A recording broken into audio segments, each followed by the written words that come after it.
Yung taong sanay mag-isa, delikado yan. Kapag dinedma mo sila, magwo-walk out lang yan. Walang eksena, walang second chance. Sanay sila sa katahimikan. Yung mga gabi na sila lang mag-isa, kinaya nila. Hindi nila kailangan ng kahit sino. Kung pinili ka nila, ibig sabihin gusto ka nila sa buhay nila. Pero kung na-overstep mo, cut off ka na agad. Cold? Maybe.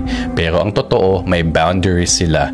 At hindi sila natatakot gamitin yon. Try mo silang i-manipulate, threaten na aalis ka, bubuksan pa nila yung pinto para sa'yo. Hindi dahil sa wala silang pakialam, kundi kasi hindi nila kailangan habulin yung mga taong hindi para sa kanila. Kasi alam nila, better to lose a person than to lose yourself. Hindi sila nag-chase, hindi sila nanghihingi. Pinapangalagaan nila ang peace of mind nila. Dahil pinaglaban nila to ng matagal na panahon. At kapag ang tao ay kontento na sa sarili niya, wala kang magagawa. Wala kang power sa taong buo na mag-isa pa lang. Hindi sila natatakot maging mag-isa. Pinapahalagahan nila yan. Marami na silang pinagdaanan at nalampasan. Hindi sila bitter. Totoo lang sila sa sarili nila. Kasi kapag pinili ng tao ang respeto sa sarili kaysa sa drama at gulo, kapag pinili niya ang peace kaysa sa toxic na companionship, that person becomes powerful and dangerous.